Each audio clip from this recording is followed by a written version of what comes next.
Hi, today I'm reviewing the Pyunkang Yul Black Tea Boosting Serum.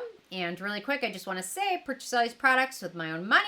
If that's something you're into, like, subscribe, or share the video. Check out the links below or check out my Patreon community.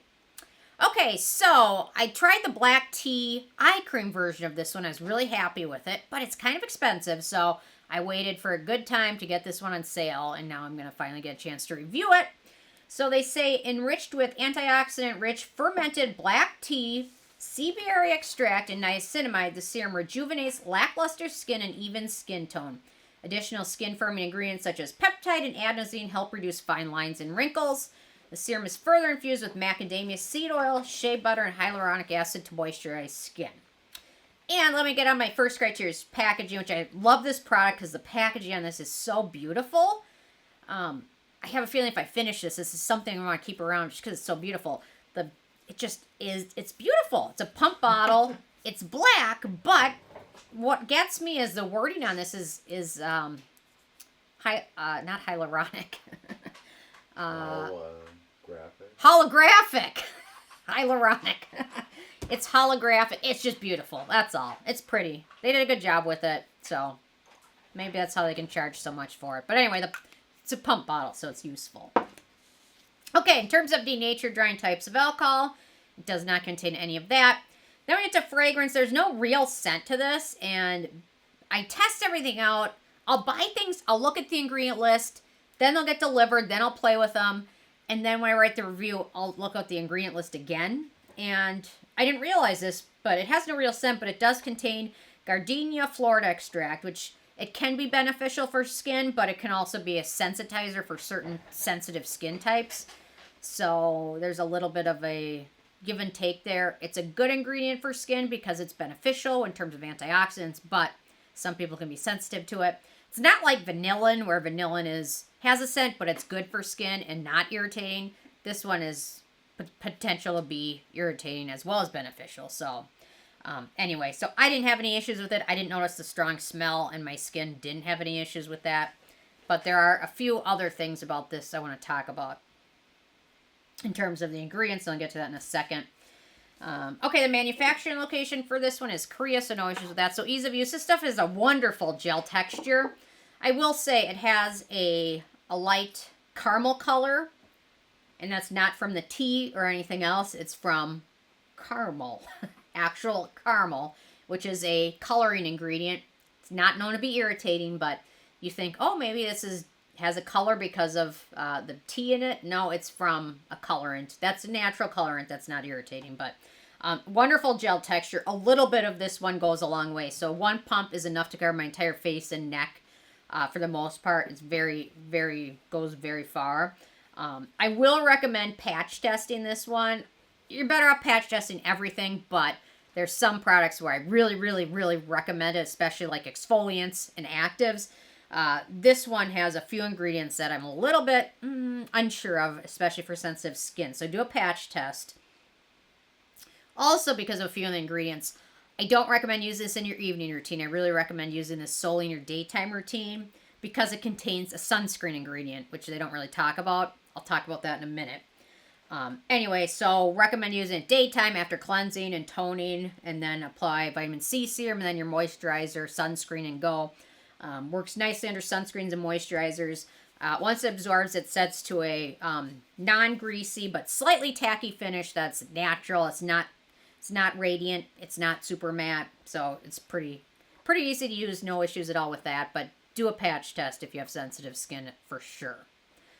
Okay, I'm going to talk about the ingredients in a second. Let me get on to animal testing. So Pyunkang Yul is cruelty-free. You can do a little digging on it. At one point, they were considering selling it in China, but they didn't end up doing that. So as of today, they're cruelty-free. In terms of performance, so I'm going to talk about that odd thing. It contains polysilicone 15, which is a sunscreen ingredient. It's also a sunscreen ingredient that's a chemical ingredient that has been known for some people to cause dermatitis and irritation.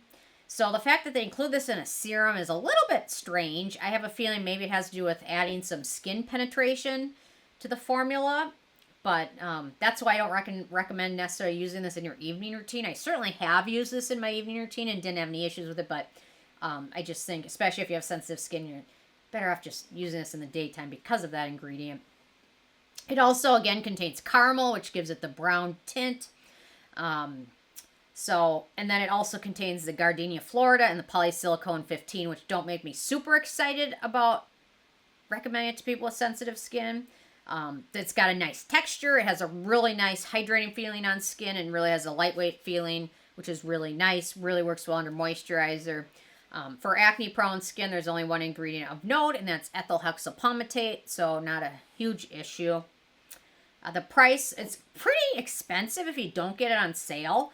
This is a full size, which is 1 ounce, 30 milliliters. Retails, if you don't get it on sale, about $29. I think I am getting it on sale for like $15. So check it out, do some shopping, or just wait because it will be on sale frequently. So, and if you can't wait, then you're going to pay a little bit more. Okay, so let me talk about the other ingredients in this one. So we've got niacinamide, anti-acne skin brightening ingredient. Pretty high up, we've got hydroxyacetophenone, which is an antioxidant preservative combo ingredient. Typically, I see that towards the end of a product ingredient list, but it's pretty high up on this one. We've got that tea leaf extract, which is an antioxidant skin soothing ingredient. Adenosine cell communicating ingredient. Eclipta prostrata extract, skin conditioning ingredient. Cocina indica fruit extract, another skin conditioning ingredient. We've got panthenol, skin soothing ingredient. We've got that sea buckthorn fruit extract, or sea berry that they mentioned, which is a great emollient. It's also a great antioxidant, skin conditioning ingredient, skin brightening ingredient. Tend to see it a lot in vitamin C serums, especially K-Beauty vitamin C serums. We've got shea butter, which is a good emollient, skin soothing ingredient.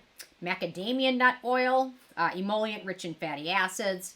We've got that Panax ginseng berry extract, skin protecting ingredient, which is another good reason maybe to use this in your daytime routine. Amur cork tree, which seems to have a potent anti-inflammatory activity, and it's also a mild antioxidant, also has strong antibacterial effect for acne-causing bacteria. Coptis japonica extract, antibacterial ingredient. Chinese skullcap root, which is an amazing skin-soothing, antioxidant, emollient, multitasking ingredient. Cholesterol, skin identical ingredient, barrier repairing. We've got rapeseed sterols, which is a good emollient. We've got arginine, which is a cell communicating ingredient that can help with fine lines and wrinkles, peptide ingredient. Saccharomyces ferment filtrate, which is skin soothing probiotic ingredient. Then we've got those humectants, the sodium hyaluronate, hydrolyzed hyaluronic acid, hydroxypropyltrimonium hyaluronate, sodium hyaluronic crosspolymer, sodium acylated hyaluronate, which are all humectants. Centella asiatica, skin-soothing antioxidant. Glucose, another humectant. Beta-Glucan, skin-soothing humectant. We've got asiatic acid, which is a biologically active compound from centella that may also help with collagen-1 synthesis and wound healing. We've got asiaticoside, another antioxidant. We've got ceramide, skin-identical ingredient. Madecassic acid, skin-soothing ingredient. Then madecasside, antioxidant, skin-soothing ingredient. So a nice list of antioxidants, protecting ingredients, skin-soothing ingredients, and humectants. It's a really lovely ingredient list for the most part, with the exception of a couple of those issues I pointed out earlier. Okay. In terms of the it factor, it's very nice texture, nice ingredient list for the most part. I really wish they would do a couple small changes on this. Perhaps remove the gardenia extract and the sunscreen that they added in here. If they changed a little bit, like those two things, I'd be all over repurchasing it and maybe replacing it permanently for my Hygiene Natural Repair Serum, which I love. That one also uses a lot of ginseng and things like that in it. But anyway, it's still a really nice serum and it'll work well for most people, except for those with very sensitive skin.